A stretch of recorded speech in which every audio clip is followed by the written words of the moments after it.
नमस्कार दर्शक मित्रों, इस चैनल में आचार्य दुर्गा प्रसाद शास्त्री आप सभी को स्वागत करता हूं। जानते हैं हम इस चैनल में विविध प्रकार के वीडियो बनाते हैं जिसमें विशेषतः आपको कुछ समस्याएं होती हैं, उनके वीडियो रहते हैं। आपको भी अगर कोई समस्या है तो आप हमारे कमेंट बॉक्स में भेजिए अथवा तो नीचे दिए गए फ़ोन नंबर पर आप हमारा संपर्क कर सकते हैं। मित्रों, अगर चैनल को सब्सक्राइब नहीं किया जरूर करिए और वीडियो को लाइक करिए तथा अपने मित्रों में उससे शेयर जरूर करिए, और अगर उनकी कोई समस्या है तो वह भी आप हमें सेंड कर सकते हैं, भेज सकते हैं। चलिए हम समय को बिगाड़े बिना कुछ ऐसे फ़ोन हमारे पास आए हैं कि जिन फ़ोनों में उन लोगों ने रोगों का कारण पूछा है। आज हम जानते हैं कि समाज में एलोपैथिक दवाइयाँ हैं, आयुर्वेदिक दवाइयाँ हैं, यूनानी दवाइयाँ हैं और होम्योपैथिक दवाइयाँ हैं। इसके अतिरिक्त भी कुछ टोने टोटके की दवाइयाँ भी हैं जिनका भी असर और इफेक्ट होता है। यह हमने अपने अनुभवों में भी देखा है। छोटी सी चीज़ है लेकिन काम कर जाती है। यह क्या है? तो क्या हम दवा से अलग हो जाएं? तो नहीं, आपको दवा में है। बीमारियों के लिए रोग निवारण के प्रयोग हैं जो हमारे शास्त्रों में बताए हैं। उन प्रयोगों को हमने भी किया है, जिन प्रयोगों से रिजल्ट भी मिला है। लोगों को बड़ी बड़ी बीमारी, कैंसर हो, चाहे वो किडनी फेल हो, चाहे कुछ भी हो, इन बीमारियों में उनमें से राहत मिलती हुई नजर आती। लेकिन इसका अर्थ ये नहीं कि वो भी आप करने लगे तो दवाइयाँ बंद कर दो, दवाइयाँ करिए। माइग्रेन पेन है, लोगों को बोलते हैं कि माइग्रेन पेन बिल्कुल मिटता है, उसमें कोई बड़ी चीज़ नहीं है, लेकिन दवाइयाँ बंद करने की बात नहीं हो रही।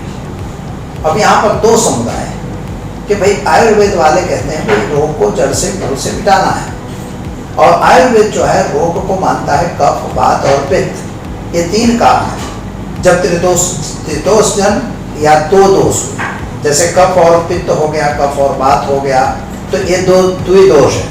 पर जब इसी से कफ का वात और पित्त तीनों की बीमारी आई तो इसको त्रिदोष कहते हैं। जब त्रिदोष का बीमार होता है आदमी तो भाव प्रकाश कहता है, और साथ तो भाव प्रकाश के हिसाब से जो है वह व्यक्ति जल्दी अच्छा नहीं होता।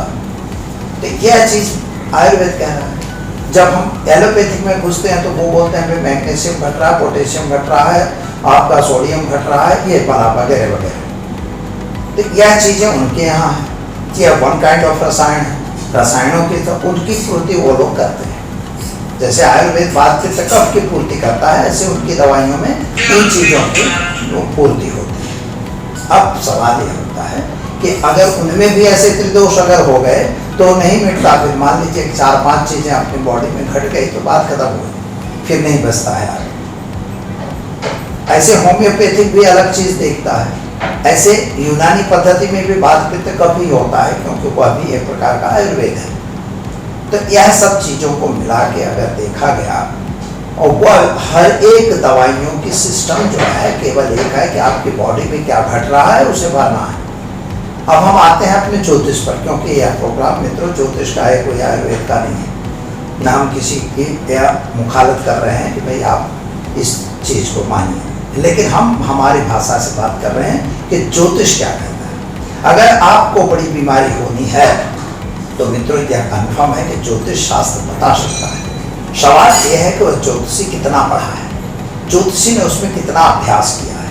ये अभ्यास जरूरी है, लेकिन बताना नामुमकिन नहीं है, मुमकिन है। और हर दवाइयों में आप जैसे वैद्य नाड़ी पकड़ेंगे तब बताएंगे, अगर डॉक्टर उसको आला लगाएगा तब बताएगा, या तो टेस्ट करवाएंगे तब बताएंगे। लेकिन हमारे जो पद्धति है वह पद्धति में रोगों की पता भी हम लगा सकते हैं, उनके लिए निवारण के हमारे यहाँ मंत्र तंत्र की बात है, कुछ दवाइयों की बात है, उनका प्रयोग आप करिए, अवश्य ठीक होते हैं।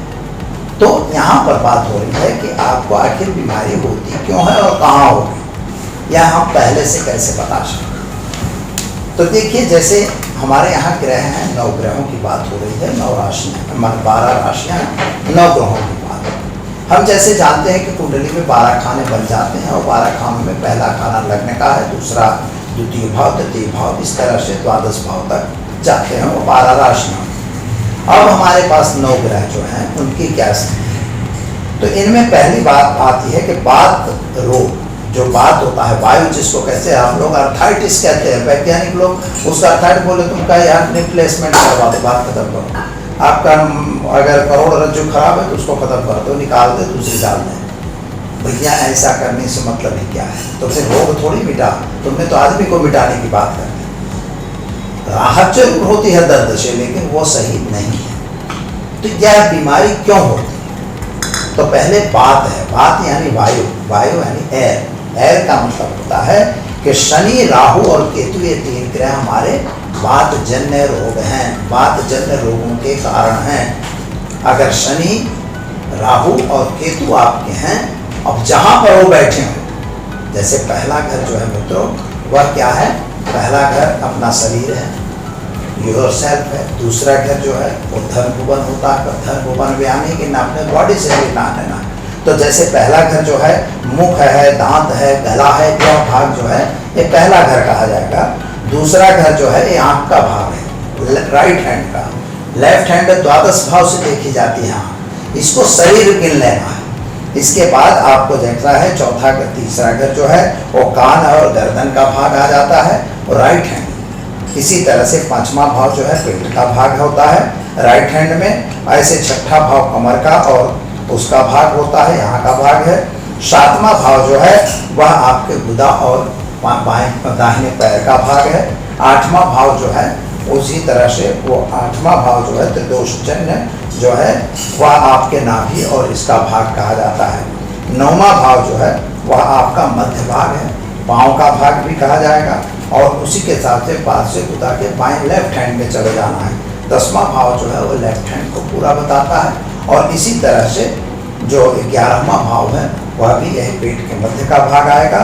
और 12वां भाव जो है वो आपके बाईं आंख का आएगा, मतलब नीचे से लेकर ऊपर और ऊपर से नीचे, इस तरह से 12 खाने बनाए जो आपकी जन्म कुंडली बनी हुई है। जन्म कुंडली में जन्म लग्नम को देखेंगे इसी प्रकार से, जन्म लग्नम नहीं वेस्ट कोण को देखेंगे तब भी यही होगा।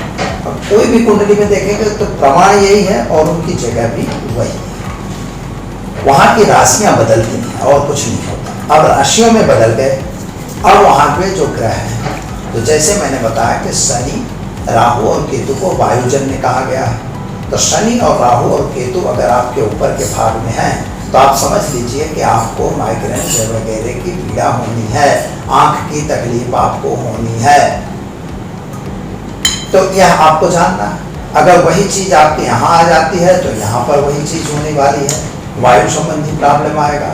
यहाँ पर है तो पेट संबंधी तकलीफ होगी। अगर पैर पे बैठा हुआ है तो ये आप समझ लीजिए कि पैर में तकलीफ होनी है। तो फिर नी प्लेसमेंट ही एक रास्ता निकल जाता है। या तो फिर और तेल लगाते रहिए, कोई वायु के तेल लाइए, वायु की गूगल खाइए, ये खाइए, वो खाइए, सब बहुत चीज़ें हैं, इसमें अपने नहीं पढ़ना है। लेकिन यह चीज़ यह हमारा ज्योतिष बताता है। सेकंड थिंग क्या है मित्रों कि जैसे पित्त रोग, पित्त से अक्सर मस्तक जो दर्द होता है, यह सभी लोग जानते हैं। हमारे जो बुजुर्ग होंगे वो बिल्कुल जानते हैं, युवाओं को शायद पता कम होगा। तो सूर्य महाराज और मंगल महाराज पित्त के कारक हैं, वो हड्डी के भी कारक है। याद रखिएगा, एक चीज से नहीं चलता है, हड्डी के भी कारक वही है। तो आपके हड्डी में और पित्त में, जैसे मंगल जो है रक्त का कारक है, इसी तरह से सूर्य जो है हड्डी का कारक है। लेकिन जो पित्त, बात पित्त की बात अपने चल रही है, तो बात की और पित्त की, तो पित्त की अगर तकलीफ है तो आप समझिए मंगल और सूर्य की तकलीफ है।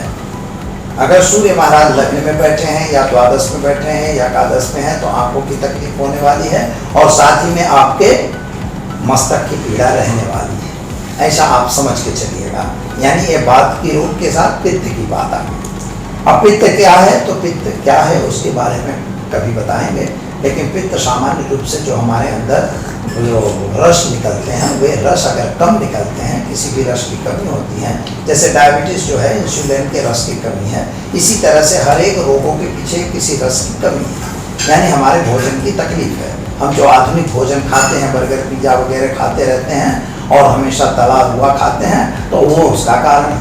तब वो उस पर हमको नहीं जाना है, लेकिन यह देखना है। दूसरी बात बेटा मित्र क्या है कि कफजन्य रोग क्या होता है, तो चंद्रमा और बृहस्पति मिलकर कफजन्य रोग बनाते हैं। जब चंद्रमा और बृहस्पति मिले तो आप समझिए उस व्यक्ति को कफ होगा। और अगर कहीं चंद्रमा बृहस्पति 10वें भाव में है या 8वें भाव पे बैठे हैं या आपके 7वें भाव में बैठे हैं, तो आप समझ लीजिए उस व्यक्ति को श्वास रोग होना है। 6ठे भाव में बैठे तब भी रोग होना है। 6ठे भाव में भी तो बृहस्पति और चंद्रमा है, तो आप निश्चित तौर पे मानिए वह श्वास का मरीज होगा और उसको श्वास की तकलीफ होने वाली है। अभी नहीं है, बचपन में, तो युवावस्था के बाद होने वाली है।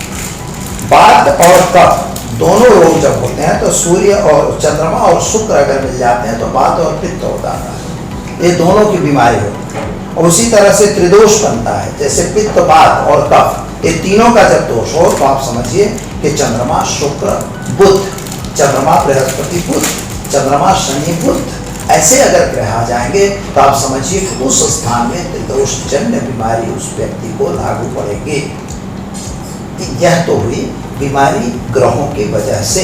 अब कहाँ पे होती है, तो मैंने अभी जो स्थान बताया आपको कि कुंडली में जिस तरह से मस्तक का भाग कौन सा है, पेट का कौन सा है, छाती का कौन सा है, पैर का कौन सा है, जहाँ पर इन ग्रहों की युति प्रत्युति बनेगी तो मित्रों वहाँ पर बीमारी आएगी।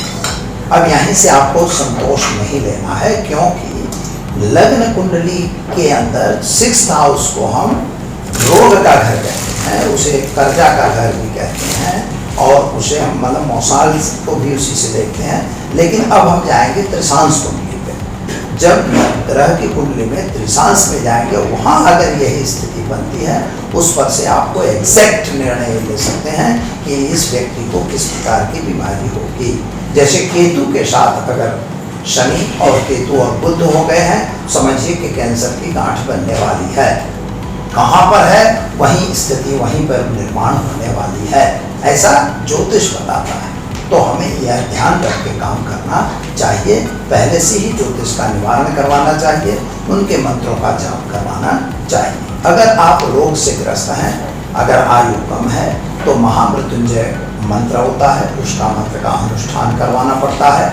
और अगर बीमारी में फंसे हुए हैं तो रोग निवारण का एक प्रयोग है मित्रों, बहुत अच्छा प्रयोग है, वह अवश्य आपको करवाना चाहिए। फिर एक महाविद्या का भी प्रयोग होता है, वह भी प्रयोग आप अपने बीमारी के लिए करवा सकते हैं। इससे भगवान आपको राहत अवश्य देंगे।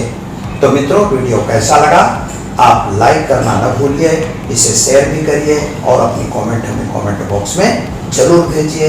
नमस्कार।